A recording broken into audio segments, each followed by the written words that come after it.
Alright, question number 1 से start करेंगे। Can a line have और has, don't go with the grammatical pattern of the question. Can a line have 2 upon root 3, 2 upon root 3 and 1 upon root 3 as its direction cosines question mark और justify करना है, मतलब हमें reason देना है कि अगर ये तीन नंबर्स कोई भी एक लाइन के डीसीज नहीं है तो क्यों नहीं है, और अगर है तो उसका डेरिवेशन या फिर हम लोग सॉल्यूशन जो लिखेंगे that will be taken as the justification of that part. अभी कोई भी एक लाइन के ये तीन डीसीज है तो ये कैसे प्रूफ करेंगे, तो उसके लिए हमारे पास एक मैथमेटिकल इक्वेशन अवेलेबल है। Let L square plus M square plus N square equal to 1। मैंने आपको फर्स्ट लेक्चर में सिखाया था ऑफ डायरेक्शन कोसाइंस कि if a line has to exist in the space, direction cosines should satisfy this equation. तो यहां पे if I start with the LHS में क्या करना है, ये तीन नंबर्स यहां पे आपको सिर्फ सब्स्टिट्यूट करने हैं। तो देख लो 2 upon root 3 का स्क्वायर, 2 upon root 3 का स्क्वायर, 1 upon root 3 का स्क्वायर। तो ये कितना आ जाएगा 4 upon 3, 4 upon 3, 1 upon 3। If you do the calculation, your answer is 9 upon 3, which is equal to how much? 3। But हमें कितना चाहिए था 1, so it is not equal to 1, which is not equal to the RHS. Therefore, a line cannot have the given numbers as direction cosine। मतलब ऐसी कोई भी एक line या फिर कोई भी एक वेक्टर स्पेस में एग्जिस्ट ही नहीं करेगा जिसके ये तीन डायरेक्शंस कोसाइन आ सकते हैं। जिसको ट्रिग्नोमेट्रिक फंक्शंस का बहुत ज्यादा नॉलेज है उसके लिए न्यूमेरिकल जो है वो इतना भी नहीं लिखा तो भी चलता है। Why? Because we all know that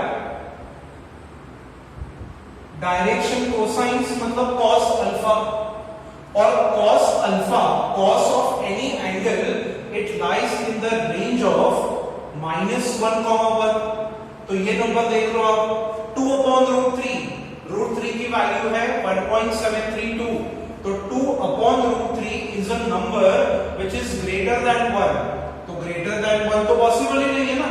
तो cos अल्फा या फिर there is no angle in the entire syllabus of mathematics जहां पे cos की वैल्यू 2/√3 आ सकती है। तो अगर एंगल अल्फा ही एग्जिस्ट नहीं करेगा तो how does a line exist? So this question का ट्रिग्नोमेट्रिक अगर आपको रीजनिंग देना है तो ये ऐसे है, but then since you are appearing for boards, आप एग्जामिनर को अगर ऐसे एक्सपेक्ट करोगे तो we will definitely give you a big 0 because this method is not allowed in the syllabus of 12th standard. आपको यही लिखना है and this is the reasoning that you are supposed to give. तो समझ में आ गया how do we check whether a line has the given direction cosines और नॉट। द बेसिक इक्वेशन जिसका डेरिवेशन भी मैंने सिखाया है, डेरिवेशन पेपर में आएगा कि नहीं I can not guarantee that, I am not the paper setter या फिर आई एम नॉट द भविष्यवाणी इंसान जो आपको सिखाएगा कि यही आएगा, but as per my knowledge अगर वो आएगा तो definitely I let you know कि हाँ बाबा ये आप क्वेश्चन ये साल करके जाओ, डेफिनेटली वो पेपर में आ सकता है। For that will concentrate on the numerical section. So इतना ये समझ में आ गया आपको। 2 मार्क्स के लिए, 3 मार्क्स के लिए ये न्यूमेरिकल बहुत ही ज्यादा सिंपल एंड स्कोरिंग न्यूमेरिकल है।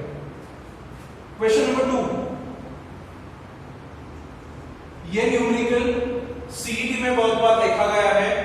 ये न्यूमेरिकल हमारे सीईटी सेक्शन का एक one of the most favourite numerical है जिसका आंसर आप लर्न करो, लर्न नहीं हो रहा है तो आप एग्जामिनेशन में वो डेराइव भी कर सकते हैं। न्यूमेरिकल क्या है देखो, find the DCs of a line which is equally inclined with the geometrical axis। आपको ऐसा एक लाइन, ऐसे एक वेक्टर के TCs निकालने हैं जो वेक्टर XYZ एक्सिस को इक्वली इंक्लाइंड है। What does this word equally inclined means? The vector makes equal angles with X, Y, Z axis। तो हमारे एंगल्स क्या है? गिवन। सी हमारे आंसर शीट में गिवन और वी नो दैट तो हमेशा लिखो। आपको वो चैप्टर का, वो क्वेश्चन का कुछ भी नहीं पता हो, फिर भी लिखो we know that given. You have to increase the length of your answer by using such idiot figures. So now given x, y, z equally inclined, तो यहाँ पे I'll write alpha is equal to beta is equal to gamma। तो अगर alpha beta gamma same है तो cos alpha, cos beta और cos gamma भी same रहेगा, क्योंकि अगर एंगल्स इक्वल है तो उनके डायरेक्शन कोसाइंस भी सेम रहेंगे। This is just like a CID. Daya ये इक्वल है तो ये भी इक्वल हो जाएगा। This is what they have explained. So alpha beta gamma, alpha beta gamma. But हमारे पास क्या इक्वेशन अवेलेबल है? तो we know that, we know everything in the syllabus. ये सिर्फ हमें लिखना है। We know that cos square alpha plus cos square beta plus cos square gamma is 1। ये और ये सेम है। m मतलब cos अल्फा, प्रीवियस लेक्चर्स देखो। m मतलब cos बीटा, n मतलब cos गामा। तो now these three are equal, तो ये तीनों में कोई भी एक फंक्शन में लिख दूंगा। तो मान लो अगर मैंने cos अल्फा के फॉर्म में लिखा तो cos square alpha plus cos square alpha plus cos square alpha is 3 cos square alpha. तो 3 cos स्क्वायर अल्फा की वैल्यू कितनी आ गई? 1। Now cos square alpha is 1/3, and now if I take the roots, generally plus minus लिखा जाता है तो हमें भी जनरली वो प्लस माइनस फॉलो करके आंसर लिखना है प्लस माइनस 1/2/3।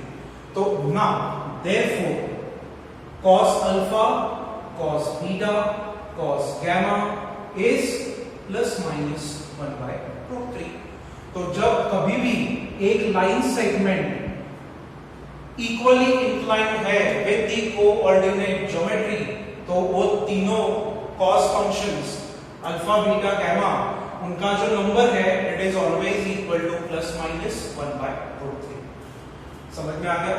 ये क्वेश्चन हमारे सिलेबस में 3 मार्क्स के लिए पूछा जाता है, और इससे सिंपल अगर आप एक्सपेक्ट करते हो then you are expecting a lot from this syllabus.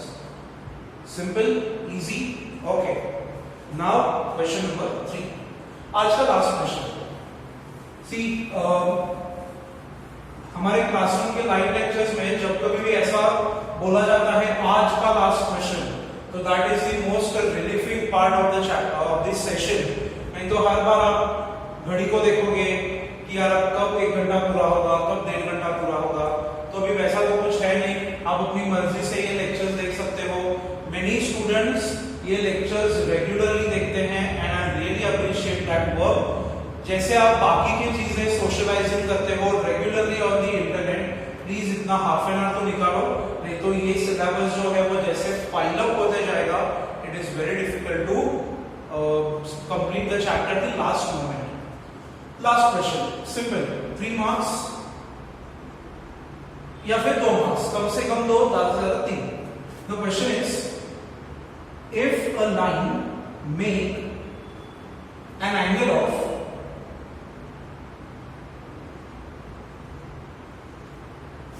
60 degree, 120 degree with x and y axis, then find the angle made with z axis। Favourite question. ऐसा कोई भी 3D ज्योमेट्री का पेपर नहीं है जिसमें ये न्यूमेरिकल आता ही नहीं है। Either this is an MCQ और इट इज अ न्यूमेरिकल। तो ये आंसर आप लर्न करके जाओ या फिर ये 100% करके ही जाओ। क्वेश्चन क्या पूछा है? अगर कोई भी एक लाइन एक्स एक्सिस के साथ 60 का एंगल प्रिपेयर कर रही है, मतलब अल्फा 60 है, वाई एक्सिस के साथ 120 का एंगल है, तो you have to find the angle made by the line with the Z axis. Alpha beta दिया है, गैमा कैलकुलेट करना है। तो how do you do this? घूम फिर के we have the same equation. यहां पे I say we know that cos square alpha plus cos square beta plus cos square gamma is 1. Cos 60, do you know that? Cos 60 is half. लिखा है ना यहाँ पे we know that, तो at least उतना तो पता ही होना चाहिए। Plus what is cos 120? How do you find cos 120? मैंने एक टेक्निक सिखाया था। 120 is a multiple of 60, तो cos 60 की जो वैल्यू है वो 120 को दे दो, और 120 is a second quadrant angle, तो माइनस में आ जाएगा, तो इट इज माइनस हाफ का स्क्वायर। थोड़ा बहुत ट्रिग्नोमेट्री स्टडी कर लो, तुम्हारा फ्यूचर के लिए अच्छा हो जाएगा। Plus cos square gamma is 1.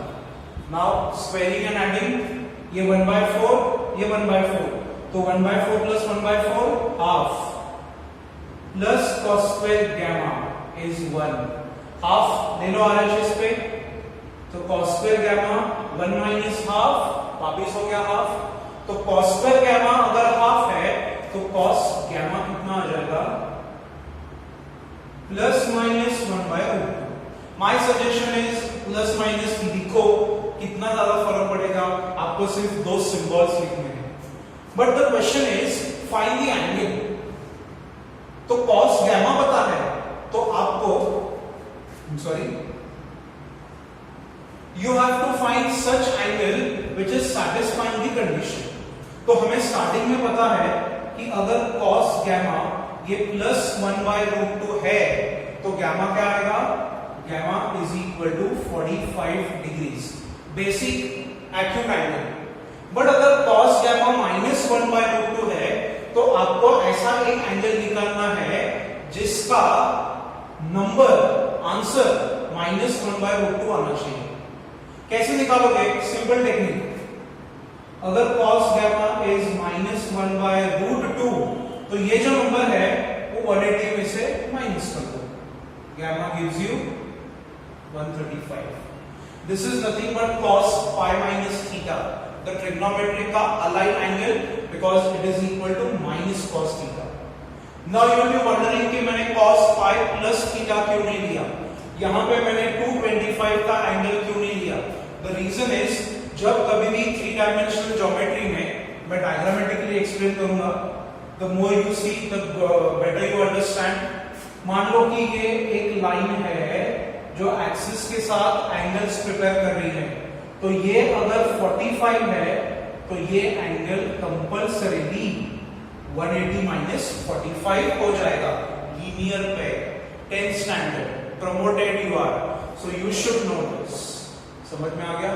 तो for today this is more than enough. जितना जरूरी है उतना थोड़ा थोड़ा रोज करो। Keep me posted with your assignments, keep sending me your work that you have done at home, photos भेज दो। See many students were asking me that कि हम लोग जूम पे एक लेक्चर लेते हैं, तो I don't think it is a feasible option, because half the time या फिर जब जूम लेक्चर स्टार्ट होता है तो many people are not available, busy रहते हैं, बहुत सारे काम रहते हैं आपको घर के। तो जो वीडियो लेक्चर का पैटर्न चल रहा है वो चलने दो। इन केस अगर जूम लेक्चर कंडक्ट करना है तो टीचिंग नहीं करेंगे, उसमें will have a general discussion zoom lecture कि हाँ भाई कैसे किया, क्या हुआ आज, what are you doing, what are your plans, उतना हम लोग बातचीत कर सकते हैं। बट ये जो स्टडी पार्ट है वो हम लोग ये वीडियो लेक्चर्स वाया ही करेंगे। मेरे लिए भी कन्वीनियंट है, आपके लिए भी है, क्योंकि नेटवर्क इश्यूज अगर किसी को है तो देन वो पार्ट हमें भी ध्यान में रखना पड़ेगा। सो ये आज के लिए काफी है। Have a nice day and keep me posted. See you.